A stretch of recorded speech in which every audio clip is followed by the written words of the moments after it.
Real Kasat Mata.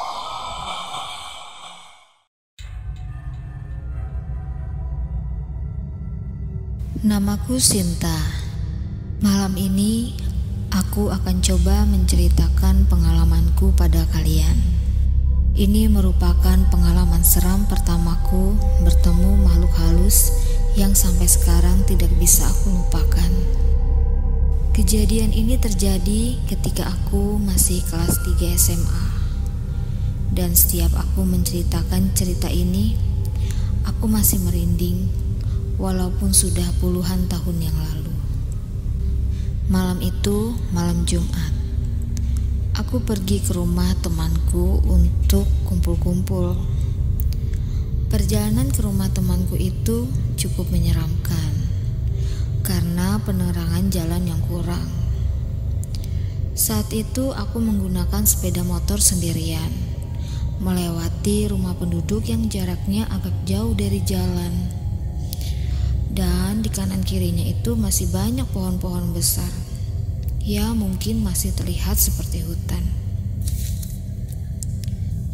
Seperti biasa di rumah temanku itu, kami sering duduk-duduk di ayunan yang ada di halaman rumahnya.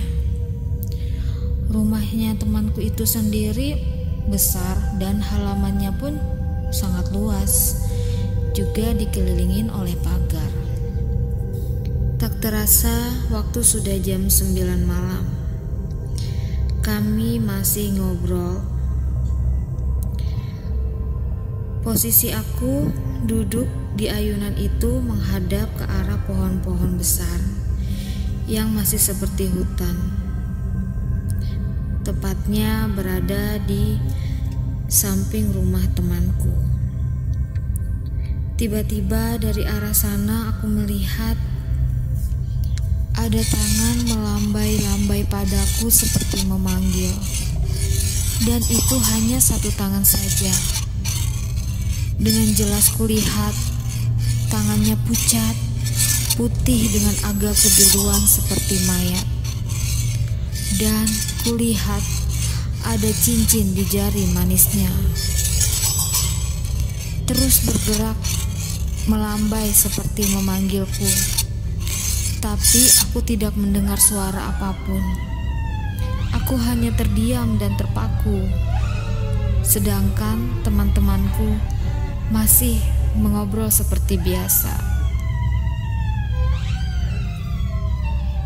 Tiba-tiba saja, entah kenapa dari ekor mataku, aku melihat seseorang yang masuk ke dalam pagar rumah temanku.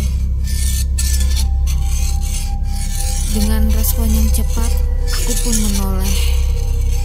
Dan ternyata yang aku lihat adalah seorang wanita dengan gaun putih yang kotor, yang penuh tanah, berambut panjang hingga ke lutut, masuk perlahan ke halaman rumah temanku dengan tidak menyentuh tanah.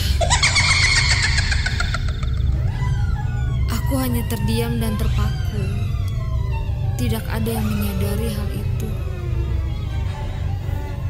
Aku hanya berpikir, malam ini malam Jumat, sudah saatnya pulang. Mungkin juga dia menyuruh kami untuk segera pulang.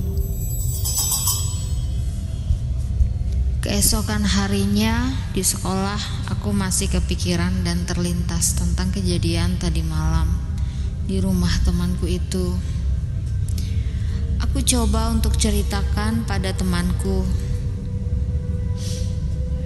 dan ternyata benar. Di dalam rumahnya itu, tepatnya di bangunan paling belakang rumahnya di lantai 2, ada cerita dari tetangga sekitar rumahnya yang melihat ada penampakan sesosok perempuan, yaitu kuntilanak. Ternyata yang aku lihat tadi malam adalah penunggu rumah di rumah temanku itu.